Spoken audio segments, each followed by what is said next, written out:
Continuation of the Five Little Peppers and How They Grew. Chapter 4. Polly Pays a Visit. At breakfast, some mornings later, Joel scowled at the mush and molasses before him on the table and asked, "Mumsy, why can't we ever have something new to eat in the morning?" "You should be thankful for what you've got," his mother reminded him. "People shouldn't ever complain so long as there is something to eat." "But I'm so tired of the same old thing," growled Joel. Ben, who had a hard day's work ahead of him, started to reach out for Joel's dish. "All right, then, I'll eat it if you're not," he threatened. "No," said Joel with a sudden change of mind. "It's better than nothing, I guess." And he brought a large spoon of the cereal up to his mouth. "Won't we ever have anything else to eat?" Phronsie wanted to know. "Oh, yes," said Polly cheerfully, "but we'll have to wait until our ship comes in." "What will we have, Polly? Tell us." "Oh, ice cream, for one thing, Phronsie, and maybe little cakes. With pink on top? Of course, ever and ever so much pink, Phronsie Pepper, more than you could eat." Phronsie sighed and clasped her hands and thought. More than she could eat was more than she could ever possibly imagine. "Better start clearing up the dishes, Polly," Mrs. Pepper said at last. "And today, instead of helping me with the sewing, I'd like to have you just visit Reverend Henderson and see how he is. He hasn't been feeling well these days, I'm told." "What'll I say, Momsey?" "Oh, if he himself isn't up and about, just tell Mrs. Henderson your ma wants to know how Mr. Henderson is this morning, and if it was a chill he had yesterday, and how he slept last night, and—" "Momsey," said Polly, "I couldn't ever remember all that." "Oh, yes, you can," said Mrs. Pepper encouragingly. "It isn't anything to what I used to have to remember when I was a little girl." Polly sighed and went quietly out of the little brown house, running over in her mind just what one of the messages she ought to give first. As she rapped the brass knocker on the imposing green door of the minister's house, she hoped that Mrs. Henderson would help her out of her problem by telling her the information she wanted without asking. She heard scuffling footsteps approaching the door. When the door was opened, Polly's heart sank. It wasn't Mrs. Henderson at all, but the minister's sister, Miss Jerusha. And Polly had never felt very comfortable in her presence. She was a fairly large woman with sharp black eyes. "Well, what is it you want?" asked Miss Jerusha. Good morning," stammered Polly. "I came to see, my ma sent me here." "Indeed. And who is your ma?" demanded Miss Jerusha. Mrs. Pepper." "Mrs. who?" Polly thought seriously for an instant of simply turning around and running away as quickly as her legs would take her, but her second thought was how very disappointed her mother would be in her and the loss of news regarding the minister. And just then, fortunately, a gentle voice was heard inside the hall saying, "Why, it's Polly Pepper. Come in, child." It was Mrs. Henderson. Polly smiled in relief as she walked past Miss Jerusha to greet the minister's wife, and right in back of her stood the minister. "Oh!" exclaimed Polly, stopping in confusion once more. "What is it, child?" asked Reverend Henderson, taking her hand kindly and looking at her flushed face. You're not having to have a fever and be sick and die, are you?" Polly blurted out. "Well, I hope not. Not just yet, that is," replied the minister. "Why do you ask?" Polly then gave him her mother's messages, which she remembered without any trouble now, while Miss Jerusha left the room. Not, however, without first commenting in passing that a cat couldn't even sneeze in Badgerton without everybody knowing all about it in 15 minutes. "It was very nice of you to stop by to see us," said Mrs. Henderson. "By the way, Polly, would you like to see some new baby chicks? Come with me." And she led the way out back where some golden puffs of feathers could be seen. Polly picked up one of the chirping chicks and held it close to her cheek in delight. "They're darling, just darling," she cried. Mrs. Henderson smiled. "Yes, they are, aren't they?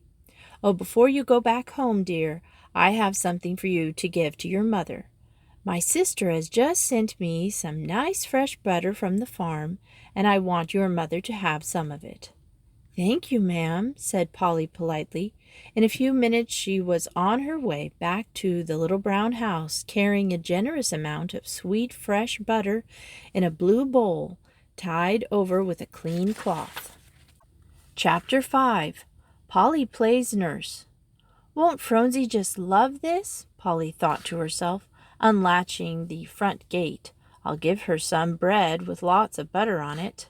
"Shh," said Mrs. Pepper from the rocking chair as soon as Polly walked into the kitchen.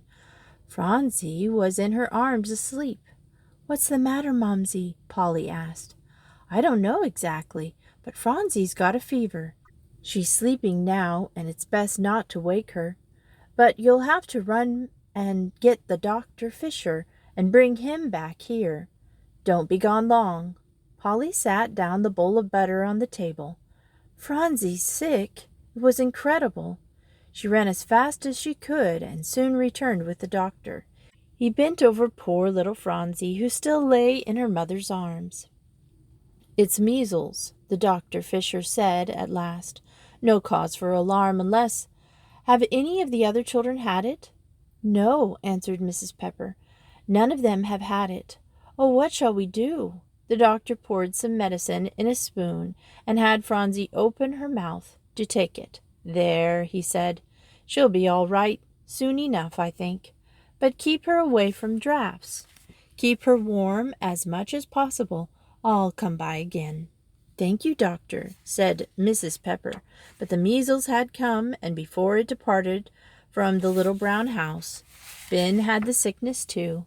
This meant that the extra money Ben brought home, and which Mrs. Pepper counted on to help with the household expenses, was no longer available.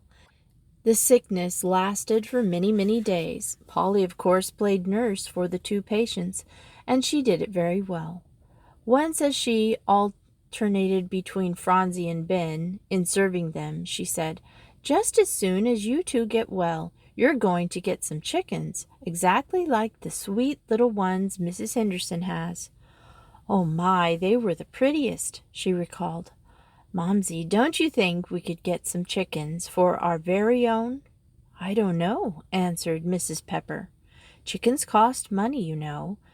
And besides," she added, smiling, "we've got too many chickens in the house to have any outside." "Guess she shan't get them very soon, if I've got to lie here," Ben murmured discouragingly. "Besides, Polly, you know that every cent of money we have has got to go for a new stove. You can't really bake in that black old thing we have now. Poor girl, I don't see how you stood it so long." Chapter 3. Joel Collects a Bill. The next morning Mrs. Pepper said to Joel, "Here, Joe, take this coat and deliver it as soon as you can to Mr. Peters. Be sure to get the money for it." "How'll I get it?" asked Joel. "Just say that we must have it, Ben being sick and all, and then wait for it," replied Mrs. Pepper. Joel didn't look forward to a long, hot walk, but he took the package containing Mr. Peters' coat and started slowly off. Polly busied herself by making the beds and baking a cake, and then she settled down to some serious sewing. "Polly," her mother objected, "you must be all tired out with the tussle over the stove again. That sewing can wait." "It can't, Momsey," replied Polly. "We've got to have the money now that this sewing will bring. I know I can do it, truly. Ben will get well pretty soon, I'm sure, and then we'll be all right." "Maybe," said Mrs. Pepper. Polly stitched away bravely. "Now, if I do a good job, Momsey will let me do it other times," she said to herself. David, too, helped by working, trying to do Ben's many household chores. Usually he took more than twice the time Ben would have taken to do the same thing, since he sat down often to wipe his hot face and to rest. "I don't believe anybody's got such wonderful children as I have," said Mrs. Pepper aloud, and Polly felt a thrill of delight that reached to the very tips of her toes. Joel returned to the little brown house almost at mid-afternoon. "Where have you been all this time?" asked Mrs. Pepper. "To Mr. Peters." "All this time?" "Yes," replied Joel, marching up and handing his mother a handful of silver from the depths of his pocket. "And there's your money, Mother. Polly, is there any lunch left? I'm most starved." Polly put her work in her lap. "Yes," she replied. "It's in the corner of the cupboard, covered up with a plate. I saved it just for you. But what took you so long getting back?" "Well," said Joe, when he returned from the cupboard with his serving of food, "I've waited. Mr. Peters said the coat was all right, and Mrs. Peters said the coat was all right, and Mirandy Peters said it was all right, but none of 'em said a word about paying, so I didn't think it was all right. And can't I have some butter, Polly?" "No," said Polly firmly, at the same time feeling sorry that she had to refuse him. "The butter's just for Ben and Phronsie, seein' as how we have so little." "I wish Mrs. Henderson would send us some more," said Joel. "Anyway, I waited like you told me to, Mother, and they all went to work, never minding me at all. Polly, can't I have some gingerbread?" "No," said Polly. "It's all gone. I gave the last piece to Phronsie." "Oh, well, the Peters came back and had lunch, and Mr. Peters said, 'Hasn't that boy gone home yet?' And Mrs. Peters said no, and then Mr. Peters called me in and asked me why I didn't run along home. And I said that Phronsie and Ben had the squeezles." "It's measles, Joe," corrected Mrs. Peters, "not squeezles." "Oh, that's why they laughed just then. And then I said that you told me to wait until I did get the money." "Oh, Joey," began Mrs. Pepper, "you shouldn't have, not just like that, anyway." "What did they say?" "He laughed again and said I was a smart boy and he'd see. And Mirandy said, 'Do pay him, Pa. He must be tired to death of waiting.' And so Mr. Peters went to a big desk in the corner and took out a box that had lots of money in it, lots. And he took out some and gave it to me. And then I came home." And we will continue this story next Wednesday. And thanks for listening to Miss Retro Reads.